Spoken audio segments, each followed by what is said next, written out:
ഇന്ത്യയിലെ ഏറ്റവും ഉയരത്തിലുള്ള സ്ഥലമായ ലഡാക്കിലേക്കാണ് നമ്മുടെ ഇന്നത്തെ യാത്ര. കഴിഞ്ഞ എപ്പിസോഡിൽ കശ്മീരൊക്കെ കറങ്ങി കാർഗിൽ വരെ വന്ന് അവിടുന്ന് ലഡാക്ക് എത്തി ഇവിടുത്തെ കേരള ഹൗസിന്റെ വണ്ടിയിൽ കുറച്ച് ദിവസം ലഡാക്ക് കറങ്ങുന്നതാണ് ഇനിയുള്ള കുറച്ച് വീഡിയോസ്. അതിൽ കംപ്ലീറ്റ് ഐസ് മൂടി കിടക്കുന്ന ഈ സ്ഥലത്ത് കൂടെ കർദുംഗല ടോപ്പിലെത്തി അവിടുന്ന് നുബ്രാവാലി വരെ പോകുന്നതാണ് ലഡാക്കിന്റെ ഈ ഫസ്റ്റ് എപ്പിസോഡിലുള്ളത്. അപ്പോൾ യാത്ര തുടങ്ങാം. നമ്മൾ കഴിഞ്ഞ എപ്പിസോഡിൽ ദ്രാസിലുള്ള കാർഗിൽ വാർ മെമ്മോറിയൽ വരെയുള്ള കാഴ്ചകളായിരുന്നു കണ്ടത്. ട്രിപ്പ് അൺടോൾഡ് എന്ന ട്രാവൽ കമ്പനിയുടെ പാക്കേജ് ദ്രാസ് വരെയായിരുന്നു. നമ്മൾ അവിടുന്ന് ഒരു ടാക്സി എടുത്ത് നേരെ ലേയിലേക്ക് പോവാണ്. ഈ കാണുന്നതാണ് കാർഗിൽ ടൗൺ. രണ്ട് മലകളുടെ ഇടയിലുള്ള ഒരു താഴ്വര. 120 കിലോമീറ്റർ ഉണ്ട് കേട്ടോ ഈ കാർഗിലിൽ നിന്ന് ലേ എത്താൻ.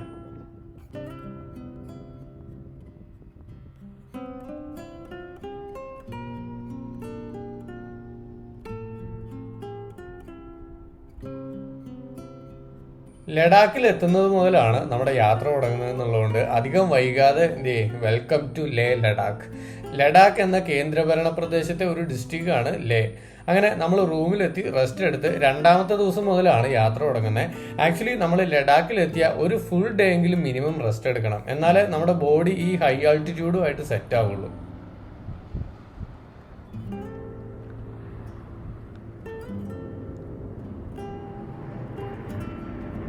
നമ്മളപ്പോൾ ഇന്നലെ ലേയിലെത്തി, ഇന്നും റെസ്റ്റാണ്. നാളെ മുതലാണ് യാത്ര തുടങ്ങുന്നത്. അപ്പോൾ ഇന്ന് ഫുൾ ഫ്രീ ആയതുകൊണ്ട് ഒന്ന് ബൈക്ക് എടുത്തിട്ട് ഈ ലേ ഏരിയയൊക്കെ ഒന്ന് ചെറുതായിട്ട് കറങ്ങാമെന്ന് വിചാരിച്ച് ഇറങ്ങിയതാണ്. ഈ ലെഫ്റ്റ് സൈഡിൽ ലേ എയർപോർട്ടാണ്.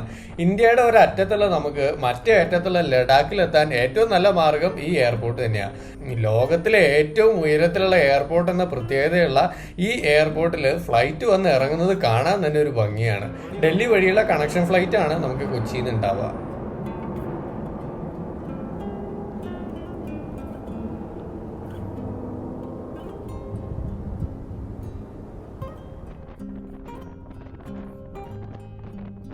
നമ്മളിപ്പോൾ ഇന്ന് ഈ ബൈക്കിൽ പോകുന്നത് ഒരു പ്രത്യേക ഡെസ്റ്റിനേഷൻ വെച്ചുള്ള യാത്രയൊന്നും അല്ല കേട്ടോ. നമ്മൾ സ്റ്റേ ചെയ്യുന്ന കേരള ഹൗസിൽ റെന്റ് ബൈക്ക് ഓപ്ഷനും ഉണ്ട്. അപ്പോൾ അവരുടെ ഒരു ഹിമാലയൻ എടുത്ത് ഹിമാലയ മലനിരകളിൽ കൂടെ കുറച്ച് ദൂരം പോയിട്ട് വരാമെന്ന് വെച്ച് ഇറങ്ങിയതാണ്.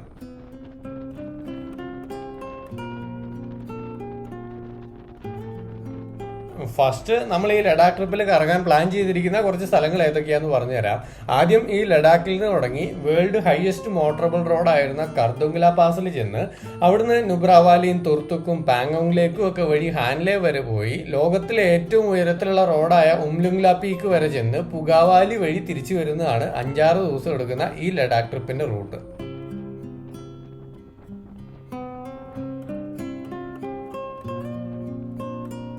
ശരിക്ക് ഇതെന്റെ ആദ്യത്തെ ലഡാക്ക് ട്രിപ്പ് അല്ല. 2017 എൻ്റെ ഫ്രണ്ട് സലീമിന്റെ കൂടെയാണ് ആദ്യമായിട്ട് ലഡാക്കിലേക്ക് ബൈക്കിൽ വരുന്നത്. ആശാനിപ്പോൾ ദുബായിലായതുകൊണ്ട് വർഷത്തിലൊന്ന് നാട്ടിൽ വരുമ്പോൾ മാത്രമേ ഒരുമിച്ച് ഞങ്ങൾക്ക് ട്രിപ്പ് പോകാൻ പറ്റാറുള്ളൂ. അന്ന് സലീമിന്റെ കൂടെ വന്നപ്പോൾ ഈ സ്ഥലത്തുനിന്ന് ഒരു ഫോട്ടോ എടുത്തായിരുന്നു. ഇതാണ് ആ ഫോട്ടോ.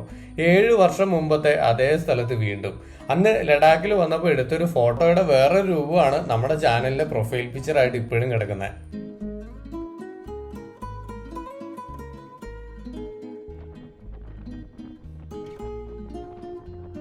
കശ്മീരിനോട് ചേർന്ന് കിടക്കുന്ന സ്ഥലമാണെങ്കിലും അവിടുത്തേന്ന് എൻറ്റയർലി ഡിഫറെന്റ് ആയിട്ടുള്ള ഒരു ഭൂപ്രകൃതിയുള്ള ഒരു സ്ഥലമാണ് ഈ ലഡാക്ക്.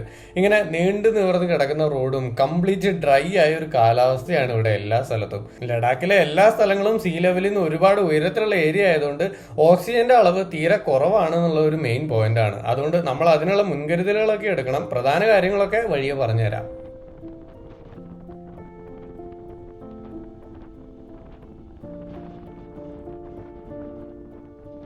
പിന്നെ കശ്മീരുമായിട്ട് കമ്പയർ ചെയ്യുമ്പോൾ എടുത്തു പറയേണ്ട ഒരു കാര്യം, ഇവിടെ ടൂറിസ്റ്റുകളുടെ തള്ളലില്ല എന്നുള്ളതാണ്.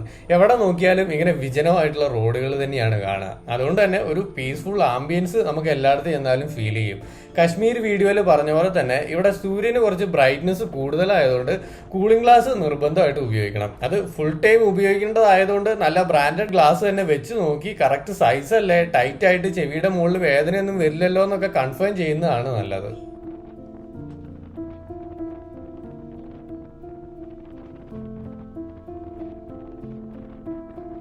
അങ്ങനെ കുറച്ച് ദൂരം മുമ്പിലേക്ക് പോയി ഒരു ചെറിയ വെള്ളച്ചാട്ടത്തിന്റെ അടുത്തെത്തി. റോഡ് സൈഡിൽ തന്നെയുള്ള ഒരു ചെറിയ വാട്ടർഫോൾ. നമ്മുടെ നാട്ടിലൊക്കെ മഴക്കാലത്ത് പുഴയിലൊക്കെ കൂടുതൽ വെള്ളം വരുമ്പോൾ ഇവിടെ നേരെ തിരിച്ചാണ്. മഞ്ഞുകാലം കഴിഞ്ഞ് വേനൽക്കാലം ആകുമ്പോഴാണ് മഞ്ഞുരുകി ഇങ്ങനെ അരുവികളും പുഴകളും ഒക്കെ നിറയുക.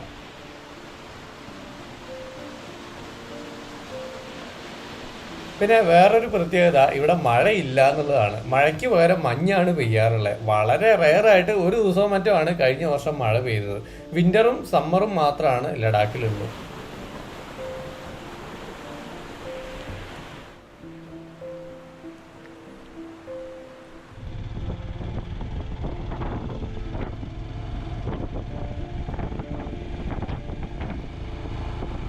മൊത്തം ഡ്രൈ ആയി കിടക്കുന്ന ലഡാക്കിന്റെ മണ്ണിൽ ഇതേ കുറച്ച് പച്ചപ്പ്. ഇങ്ങനെ കർഷകർ കൃത്രിമമായിട്ട് വെച്ച് പിടിപ്പിക്കുന്ന പച്ചപ്പാണ് ഇവിടെ ഉള്ളത്.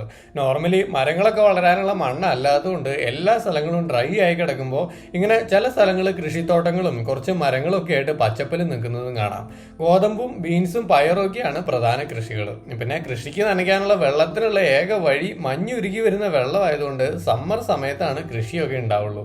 എല്ലാത്തരം പച്ചക്കറികളും ഇവിടുത്തെ കാലാവസ്ഥയിൽ വളരില്ലാത്തതുകൊണ്ട് പഞ്ചാബിൽ നിന്ന് വരുന്ന ലോറികൾ തന്നെയാണ് ഇവിടെ ഭക്ഷണത്തിനുള്ള പ്രധാന ആശ്രയം.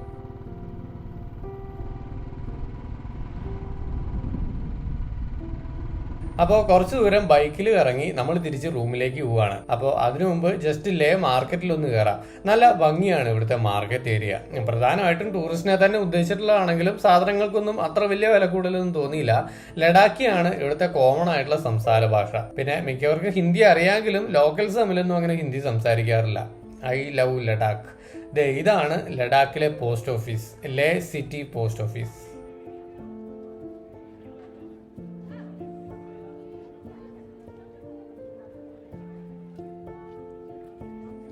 ഈ ലേ മാർക്കറ്റ് എന്നത് ടിബറ്റൻ റെഫ്യൂജി മാർക്കറ്റ് ആണ്. 1959 ചൈനീസ് സർക്കാർ ടിബറ്റിനെ ചൈനയോട് കൂട്ടിച്ചേർത്തപ്പോൾ അവിടുത്തെ ആക്രമണങ്ങളിൽ നിന്ന് ഓടി രക്ഷപ്പെട്ട ടിബറ്റൻസ് കൂടുതലും അന്ന് ഇന്ത്യയിലായിരുന്നു വന്നത്. ആ ടിബറ്റൻ അഭയാർത്ഥികൾക്ക് ഒരു വരുമാന മാർഗം ആകാൻ വേണ്ടിയിട്ട് നിർമ്മിച്ച ഒരു മാർക്കറ്റാണത്. വളരെ സമാധാനപ്രിയരായിട്ടൊരു വിഭാഗമാണ് കേട്ടോ ഈ ദലൈലാമയുടെ കീഴിലുള്ള ടിബറ്റൻസ്. പൊതുവെ അവരൊരു സൈലന്റ് നേച്ചർ ആയിരിക്കും. നമ്മുടെ കർണാടകയിലെ ബൈലക്കുപ്പയിലാണ് ഇന്ത്യയിലെ ഏറ്റവും വലിയ ടിബറ്റൻ റെഫ്യൂജി സെറ്റിൽമെന്റ് ഉള്ളത്. അവർക്ക് ഇന്ത്യൻ പൗരത്വം ഇല്ലാത്തതുകൊണ്ട് ആ സെറ്റിൽമെന്റിലല്ലാതെ വേറെ സ്ഥലം മേടിക്കാനോ വോട്ട് ചെയ്യാനോ ഒന്നും പറ്റില്ല.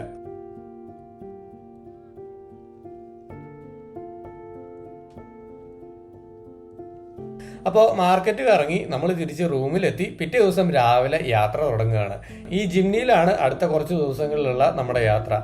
ഇവിടുത്തെ വീടുകളൊക്കെ കണ്ടോ, എല്ലാം മൺകട്ടയും കൊണ്ട് ഉണ്ടാക്കിയതാ. ചില വീടുകൾ തേച്ചിട്ടുണ്ടാവെങ്കിലും മിക്കവാറും സിമെന്റ് തേക്കാറില്ല. നേരത്തെ പറഞ്ഞ പോലെ ഇവിടെ മഴയില്ലാത്തതുകൊണ്ട് മൺവീടാണെങ്കിലും ചോർച്ചയൊന്നും ഉണ്ടാവാൻ സാധ്യതയില്ലാത്തതുകൊണ്ട് തേച്ചില്ലെങ്കിലും കുഴപ്പമില്ല.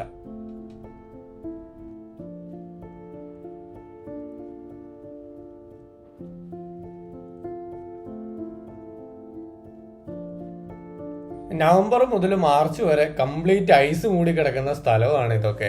ഇപ്പോഴും മലമുകളിലൊക്കെ ഐസ് കാണാം.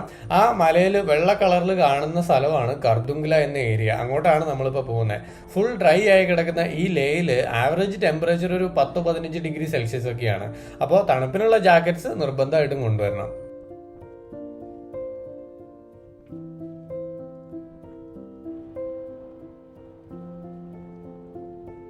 നമ്മുടെ ഈ ട്രിപ്പിൽ 3 വണ്ടികളുണ്ട് ശരിക്കും. ഒന്ന് ഈ താറാണ്. എറണാകുളത്തുള്ള അരവിന്ദും ഫാമിലിയും അവിടുന്ന് തന്നെ വണ്ടി ഓടിച്ച് ഒരു ഓൾ ഇന്ത്യ ട്രിപ്പായിട്ട് ഇവിടെ എത്തിയതാണ്.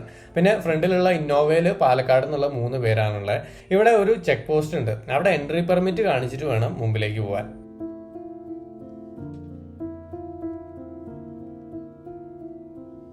സാധാരണ ടൂറിസ്റ്റ് സ്ഥലങ്ങളിൽ നിന്നൊക്കെ വ്യത്യസ്തമായിട്ട് ലഡാക്കിലേക്ക് വരാൻ എൻട്രി പെർമിറ്റ് വേണം. അത് ഓൺലൈനിൽ ചെറിയൊരു ഫീസും പേ ചെയ്തിട്ട് നമുക്ക് തന്നെ വേണമെങ്കിൽ എടുക്കാം. വഴിയിലൊക്കെ ചില സ്ഥലങ്ങളിൽ ഈ എൻട്രി പെർമിറ്റ് ചെക്ക് ചെയ്യാറുണ്ട്. നമ്മൾ ഏതൊക്കെ സ്ഥലങ്ങളിലേക്കാണ് പോണത്, എന്ന് മുതൽ എത്ര ഡേ വരെയാണ് തുടങ്ങിയ ഡീറ്റെയിൽ കാര്യങ്ങൾ ആ പെർമിറ്റിൽ ഉണ്ടാവും.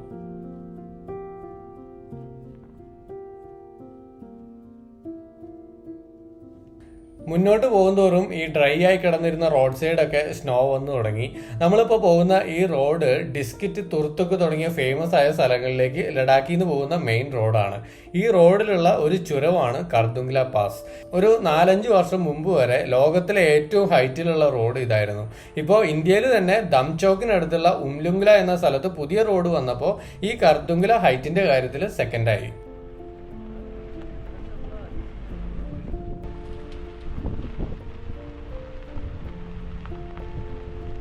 രാവിലെ തന്നെ ടൂറിസ്റ്റിനെയും കൊണ്ട് ഒരുപാട് വണ്ടികൾ എത്തിയിട്ടുണ്ട്. 17,982 അടിയാണ് ഈ സ്ഥലത്തിന്റെ ഉയരം.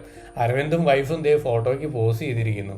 ഇത് ഇത്രയും ഹൈറ്റ് ഉള്ള സ്ഥലമായതുകൊണ്ട് ആവശ്യത്തിന് വെള്ളം കുടിച്ച് റെസ്റ്റ് ഒക്കെ എടുക്കാതെ വരുവാണെങ്കിൽ ഇവിടെ തല ഇറങ്ങി വീഴാനൊക്കെയുള്ള സാധ്യതയുണ്ട്. സാധാരണ സ്ഥലങ്ങളിൽ നിന്ന് പെട്ടെന്ന് ഇത്രയും ഹൈറ്റിലേക്ക് വരുമ്പോൾ നമ്മുടെ ബോഡി ചിലപ്പോൾ അത് ആക്സെപ്റ്റ് ചെയ്യില്ല. അതുകൊണ്ടാണ് ലഡാക്കിലെത്തിയാൽ ആദ്യത്തെ 1-2 ദിവസം വെറുതെ റെസ്റ്റ് എടുത്ത് റൂമിലിരിക്കണം എന്ന് പറയാറുള്ളത്.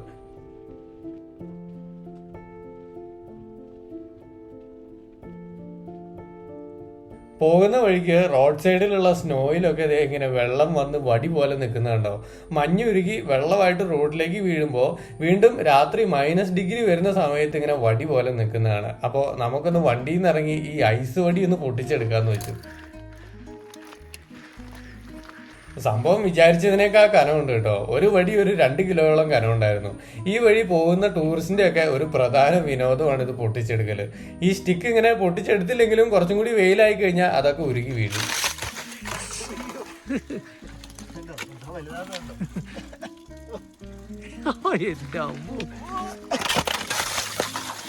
അങ്ങനെ കുറച്ച് ഐസൊക്കെ എടുത്ത് എറിഞ്ഞു പൊട്ടിച്ച് നമ്മൾ മുമ്പിലേക്ക് പോവുകയാണ്. നമ്മളിന്ന് സ്റ്റേ ചെയ്യാൻ ഉദ്ദേശിക്കുന്ന സ്ഥലം ഹണ്ടറാണ്. ലോകത്തിലെ ഏറ്റവും ഉയരത്തിലുള്ള മണൽക്കുന്നുകളുള്ള സ്ഥലം. പോകുന്ന വഴി ഓരോ സ്ഥലങ്ങളിലൊക്കെ നിർത്തി നമ്മൾ പതുക്കെ ഫോട്ടോസൊക്കെ എടുത്തേ പോകുന്നുള്ളൂ. അതുകൊണ്ട് കൂടെയുള്ള 2 വണ്ടികളും മുമ്പിലേക്ക് പോയി.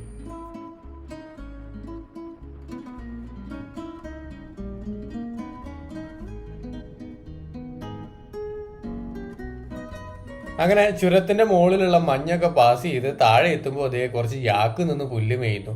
വൈൽഡ് യാക്ക് ആയിരിക്കും എന്നാണ് ആദ്യം ഓർത്തെ, പക്ഷെ ഇത് വളർത്തുന്ന യാക്കാണ്. ഈ സ്നോയുടെ അടിയിൽ ഒരു പുഴ ഒഴുകുന്നുണ്ട് കേട്ടോ. അപ്പൊ ഈ മുകളിലുള്ള മഞ്ഞ് പൊട്ടി വീഴാതെ സൂക്ഷിച്ചിട്ടാണ് നടക്കുന്നത്. നമ്മളെ കണ്ടിട്ട് കൂസലൊന്നുമില്ലാതെ പുല്ലും തിന്ന് നിൽക്കുകയാണ് ഈ യാക്കെല്ലാം.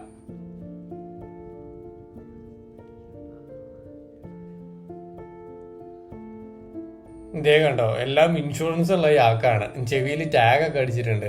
ഈ വൈറ്റ് മിക്സ് ആയി കാണുന്നതൊക്കെ പശുവും യാക്കും ചേർന്നിട്ടുള്ള സങ്കരയിനമാണെന്ന് പറയുന്നു. പക്ഷെ ഉറപ്പാണോ എന്നറിയില്ല.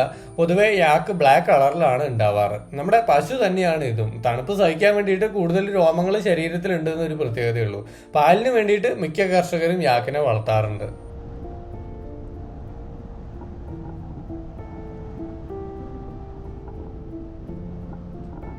നമ്മൾ ഇന്നലെ മിനിഞ്ഞാന്നും ഒക്കെ ലഡാക്കിൽ സ്റ്റേ ചെയ്ത കേരള ഹൗസ് റൺ ചെയ്യുന്നത് സുധീഷാണ്. ഇതാണ് കക്ഷി. ലഡാക്കിൽ വന്ന എന്താവശ്യത്തിനും പുള്ളിയെ വിളിക്കാട്ടോ. റൂം എടുക്കാനോ മൊത്തം ലഡാക്ക് പാക്കേജ് എടുക്കാനോ ഇനി ഒരു നേരം കേരള ഫുഡ് കഴിക്കാനാണെങ്കിൽ പോലും കേരള ഹൗസിലേക്ക് വന്നാൽ മതി. ഇവിടെ വരുന്നവർക്കൊക്കെ സുധീഷിനെ അറിയായിരിക്കും. കാരണം ലഡാക്കിൽ വരുന്ന മിക്കവരും അവരുടെ ഫ്രണ്ട്സൊക്കെ പറഞ്ഞിട്ടോ അങ്ങനെ എങ്ങനെയെങ്കിലും ഒക്കെ കേരള ഹൗസിൽ എത്താറുണ്ട്.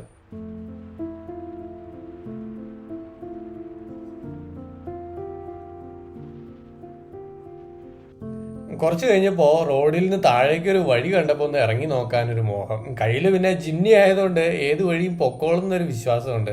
ഏതൊക്കെയോ വണ്ടികൾ പോയ പാടുണ്ട് എന്നല്ലാതെ പ്രോപ്പർ വഴിയൊന്നുമില്ല കേട്ടോ ഇങ്ങനെ.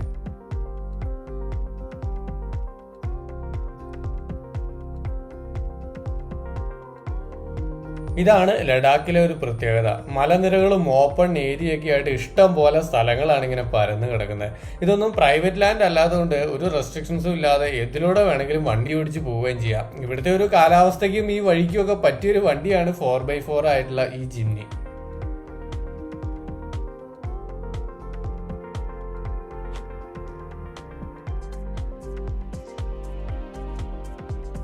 ഓ, ആ മലനിരകൾ കണ്ടോ. ഗ്രാൻഡ് കാനിയോന്റെ ഒരു ചെറിയ പതിപ്പ് പോലെ.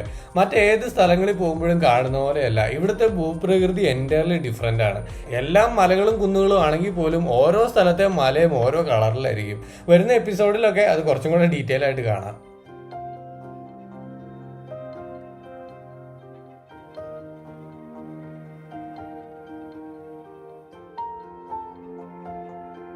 നേരത്തെ പറഞ്ഞ പോലെ നമ്മൾ റോഡിലൂടെ പൊക്കോണ്ടിരുന്നപ്പോ ഈ സ്ഥലം കണ്ടപ്പോ കൊള്ളാലോ എന്ന് ഓർത്തിട്ട് ജസ്റ്റ് ഒന്ന് വണ്ടി ഇറങ്ങി നോക്കിയതാണ്. ടൂറിസ്റ്റ് പ്ലേസ് ഒന്നുമല്ല. ഇങ്ങനെ നമ്മൾ വേറൊരു ഗ്രഹത്തിലെത്തിയ പോലത്തെ കാഴ്ചകളായിരുന്നു ലഡാക്കിലെ ടൗൺ ഏരിയ വിട്ട് പുറത്തേക്ക് വന്നപ്പോൾ. നമ്മളെന്തായാലും വണ്ടി എടുത്ത് നെക്സ്റ്റ് സ്പോട്ടിലേക്ക് പോവുകയാണ്. ശരിക്കും ഈ വണ്ടിയുടെ ഗുണം ഓൺ റോഡിനേക്കാൾ മനസ്സിലാവുന്നത് ഓഫ് റോഡിലാണ്. സസ്പെൻഷൻ അടിപൊളിയായിരുന്നു കേട്ടോ ജിംനിയുടെ.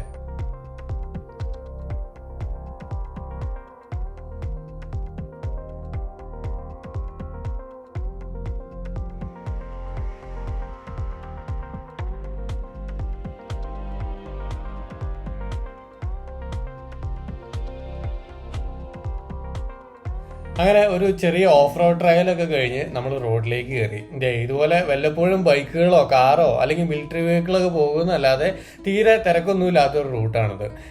പിന്നെയും കുറച്ച് യാക്ക്. നേരത്തെ കണ്ടതിനേക്കാൾ കുറച്ചുകൂടെ സൈസ് ഉള്ളവരാണ് ഇതൊക്കെ. എന്നാലും ഈ ഫുൾ ഡ്രൈ ആയി കിടക്കുന്ന ഭൂമിയിൽ ഇവരെന്ത് തിന്നാൻ നടക്കുകയാണോ എന്തോ. ഒരു ചെറിയ പുൽനാമ്പ് പോലും കാണാനില്ല.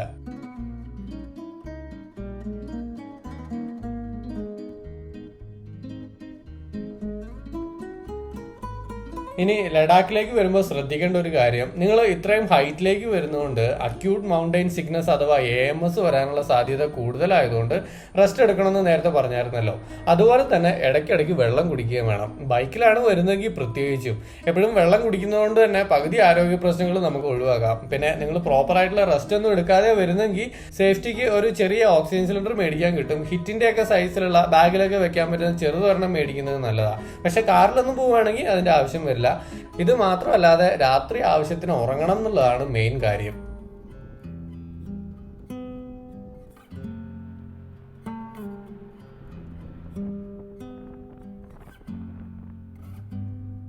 നമ്മളിപ്പോ ഒരു പുഴയുടെ സൈഡിലെത്തി, ഷ്യോക്ക് റിവർ. ഇന്ന് മൊത്തം ഈ പുഴയുടെ സൈഡിലൂടെ തന്നെയാണ് നമ്മുടെ യാത്ര. ഇങ്ങനെ കാണുമ്പോൾ രണ്ട് മലകളുടെ ഇടയിൽ നല്ല വീതിയിൽ ഈ പുഴയുടെ സ്ഥലം കാണാമെങ്കിലും അതിലൂടെ വളരെ മെലിഞ്ഞിട്ടാണ് ഈ ഷ്യോക്ക് റിവർ ഒഴുകുന്നത്. കുറച്ചും കൂടെ മുന്നോട്ട് ഒഴുകി ലഡാക്കിലെയും കാശ്മീരിലെയും അത് കഴിഞ്ഞാൽ പാകിസ്ഥാനിലും കൂടെ പോകുന്ന ഇൻഡസ് റിവർ എന്നൊരു പ്രധാനപ്പെട്ട നദിയിൽ ഇത് ചെന്ന് ചേരും. ഇൻഡസ് റിവർ എന്ന സിന്ധു നദിക്ക് ഇന്ത്യയുടെ ചരിത്രത്തിൽ ഒരു വലിയ പ്രാധാന്യം തന്നെയുണ്ട്.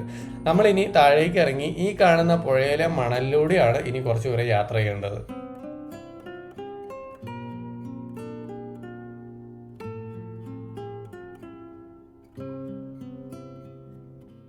സാധാരണ വൈൽഡ് യാക്കിനെ ലഡാക്കിലൊക്കെ കാണാൻ അത്ര എളുപ്പമല്ലെങ്കിലും ഇത് വൈൽഡ് യാക്ക് ആണോ എന്നൊരു സംശയമുണ്ട്. ഇൻഷുറൻസ് ടാഗോ മൂക്കുകയറോ അങ്ങനെ ആൾക്കാർ വളർത്തുന്നതിന്റെ ഒരു അടയാളങ്ങളും കാണാനില്ല. നമ്മളങ്ങനെ പുഴയിലേക്ക് ഇറങ്ങി യാത്ര തുടരുകയാണ്. ഈ പുഴയിൽ തന്നെ റോഡൊക്കെ പണിത് വെച്ചിട്ടുണ്ട് കേട്ടോ. നല്ല വീതിയിൽ മണലിൽ പൊതിഞ്ഞു നിൽക്കുന്ന ഈ സ്ഥലം പണ്ടുകാലത്തൊക്കെ ചിലപ്പോൾ നിറഞ്ഞൊഴുകിയ ഒരു പുഴയായിരിക്കണം.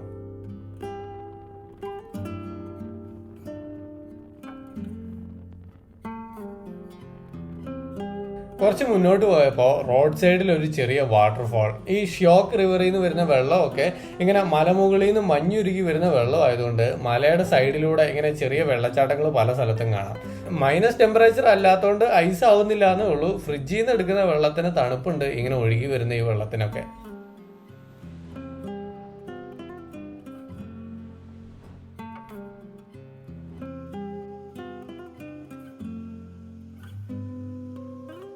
എന്തായാലും വെയിലൊക്കെ മാറി സൂര്യൻ അസ്തമിക്കാറായതുകൊണ്ട് അധികം കറങ്ങാതെ നമ്മൾ നേരെ റൂമിലേക്ക് പോയി. ഹണ്ടർ എന്ന സ്ഥലത്താണ് നമ്മൾ ഇന്ന് സ്റ്റേ ചെയ്യുന്നത്. ലോകത്തിലെ ഏറ്റവും ഉയരത്തിലുള്ള മണൽത്തിട്ടകളുള്ള ഈ ഹണ്ടർ എന്ന ഏരിയ ഇന്ന് ലേറ്റ് ആയതുകൊണ്ട് എക്സ്പ്ലോർ ചെയ്യാൻ പറ്റിയില്ല. നാളെ പോകാനാണ് പ്ലാൻ. അങ്ങനെ കിടന്നുറങ്ങി പിറ്റേന്ന് ഒരു 5:30 ആയപ്പോഴേ എണീറ്റു. ഒരു 7 മണിയൊക്കെ ആകുമ്പോഴേ നമ്മുടെ നാട്ടിൽ 10 മണിയായ പോലെ വെയിലുണ്ടാവും ഇവിടെ. ഇതാണ് നമ്മൾ സ്റ്റേ ചെയ്ത ക്യാമ്പ്. ഈ മരുഭൂമി പോലത്തെ സ്ഥലത്തും പച്ചപ്പൊക്കെ വെച്ച് പിടിപ്പിച്ച് ഭംഗിയാക്കിയിട്ടുള്ള ഒരു ക്യാമ്പാണ് കേട്ടോ ഇത്.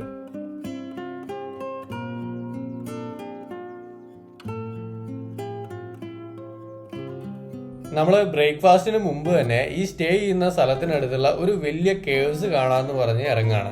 ഇതൊരു ഫേമസ് ആയിട്ടുള്ള ടൂറിസ്റ്റ് ഡെസ്റ്റിനേഷൻ ഒന്നും അല്ലാത്തതുകൊണ്ട് ആരും പോകാറില്ലാത്ത ഒരു സ്ഥലമാണ് ഈ കേവ്സ്. അങ്ങോട്ടുള്ള വഴിയും അത്ര നല്ല റോഡൊന്നും അല്ല കേട്ടോ.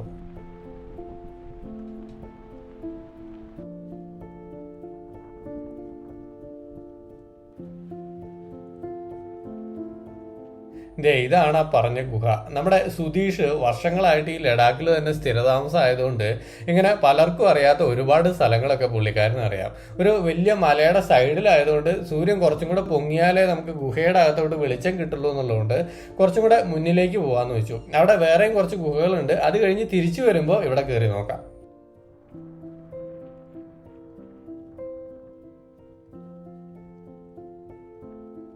ആ കാണുന്ന ചെറിയ 3-4 ഹോളുകളാണ് ഗുഹ. എന്തായാലും ഇവിടെ വരെ വന്നതല്ലേ, ഒന്ന് കയറി നോക്കാന്ന് വെച്ച് മുമ്പിലേക്ക് തന്നെ നടന്നു. 1960 കാലഘട്ടങ്ങളിലൊക്കെ ടിബറ്റൻ പാലായനം ഉണ്ടായ സമയത്ത് അവര് ജീവിച്ചിരുന്നതാണത്ര ഇത്തരം ഗുഹകളിലൊക്കെ. മൃഗങ്ങളിൽ നിന്നും സ്നോഫാളിൽ നിന്നും ഒക്കെ രക്ഷപ്പെടാനായിരുന്നു ഇങ്ങനെ മലയുടെയൊക്കെ സൈഡിലുള്ള ഗുഹകളിൽ ജീവിച്ചിരുന്നത്. ദൂരേന്ന് കണ്ടപ്പോൾ ചെറുതാണെന്ന് തോന്നിയെങ്കിലും അടുത്ത് വന്നു കഴിഞ്ഞപ്പോൾ ഇത് അത്ര ചെറിയ ഗുഹയല്ല എന്ന് മനസ്സിലായി. ഓൾറെഡി ഉണ്ടായിരുന്ന ചെറിയ ഗുഹ ഇവര് പിന്നീട് മോഡിഫൈ ചെയ്ത് എടുത്തതാവണം.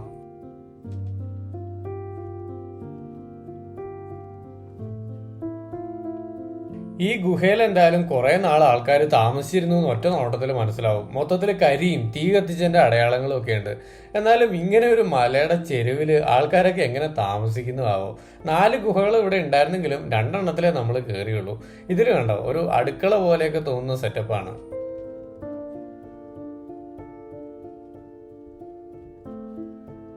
ഈ ഗുഹയിൽ ചായം പൂശിയിരിക്കുന്ന കണ്ടോ, താഴെ റെഡും മുകളിൽ വെള്ളയും കളറിലുള്ള ഇത് ടിബറ്റൻസിന്റെ ഒരു സ്റ്റൈലാണ്. പല സ്ഥലത്തും മാഞ്ഞു പോകാറായ പോലെ ചുമരിൽ തന്നെ ടിബറ്റൻ ലിപികളും കാണാമായിരുന്നു. ഒരുപാട് കാലം മുമ്പൊന്നും അല്ലാതെ ഒരു 10-25 വർഷം മുമ്പ് വരെ ഇങ്ങനെയുള്ള ഗുഹകളിൽ ആൾക്കാർ താമസിച്ചിരുന്നതാണത്രേ.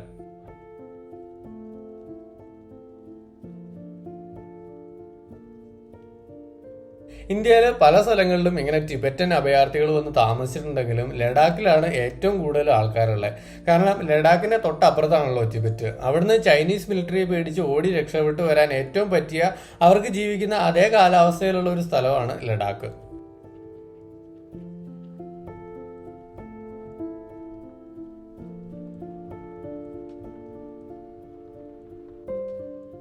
അങ്ങനെ നമ്മൾ അവിടുന്ന് തിരിച്ചു പോകുന്നത് ആദ്യം കണ്ട ഗുഹയുടെ അടുത്തെത്തി. ഇവിടെ അത്യാവശ്യം വെയിലും ആയതുകൊണ്ട് ഒന്ന് കയറി നോക്കാന്ന് വെച്ചു. മാത്രമല്ല, നേരത്തെ കണ്ട പോലെ ചെറിയ ഗുഹയല്ല ഇത്. ഇത്രയും വലുപ്പമുള്ള ഗുഹ എന്തായാലും മാൻമെയ്ഡ് അല്ല.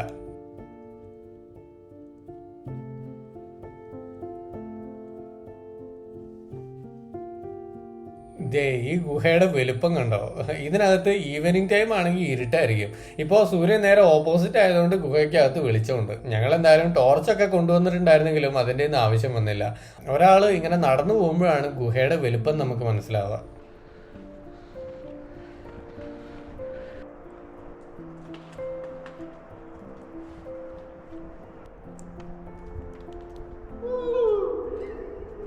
അഡ്വഞ്ചറൊക്കെ ഇഷ്ടപ്പെടുന്നവർക്ക് നല്ല സ്ഥലമാണ് കേട്ടോ ഇത്. നമ്മുടെ സുധീഷ് മൗണ്ടനിയറിംഗ് കോഴ്സൊക്കെ കഴിഞ്ഞ ആളായതുകൊണ്ട് ഇതൊക്കെ സിമ്പിൾ അല്ലേ എന്ന് പറഞ്ഞാണ് പുള്ളി നടക്കുന്നത്. പിന്നെ ഷൂവിന്റെ ഗ്രിപ്പ് ഒരു പ്രധാന ഘടകമാണ് കേട്ടോ.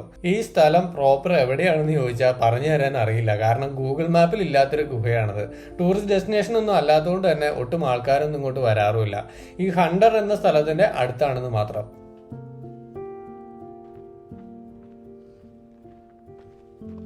അങ്ങനെ നമ്മൾ ഗുഹയിൽ നിന്ന് പുറത്തിറങ്ങുകയാണ്. രാവിലെ തന്നെ കുറച്ച് എക്സസൈസ് ഒക്കെ ആയപ്പോൾ തണുപ്പിനൊരു കുറവുണ്ട്, ബോഡി ഒന്ന് ചൂടായി. ഇനി നമ്മൾ കഴിഞ്ഞ കശ്മീർ എപ്പിസോഡിൽ പറഞ്ഞ പോലെ തന്നെ നമ്മുടെ നാട്ടിലെ പ്രീപെയ്ഡ് സിം ഇവിടെ വർക്ക് ചെയ്യില്ല കേട്ടോ.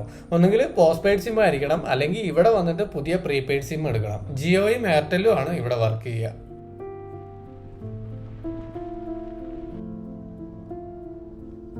അപ്പോൾ നമ്മൾ തിരിച്ച് റൂമിൽ ചെന്ന് ബ്രേക്ക്ഫാസ്റ്റും കഴിഞ്ഞ് മണലാരണ്യമൊക്കെ എക്സ്പ്ലോർ ചെയ്ത് ഇന്ത്യയിൽ നിന്ന് പാകിസ്ഥാൻ കാണാൻ പറ്റുന്ന തുർത്തുക്ക് എന്ന സ്ഥലം വരെ പോണതൊക്കെ നെക്സ്റ്റ് എപ്പിസോഡിൽ വരുന്നുണ്ട്. അപ്പോൾ ആ വിഷ്വൽസുമായിട്ട് വീണ്ടും കാണാം. ബൈ.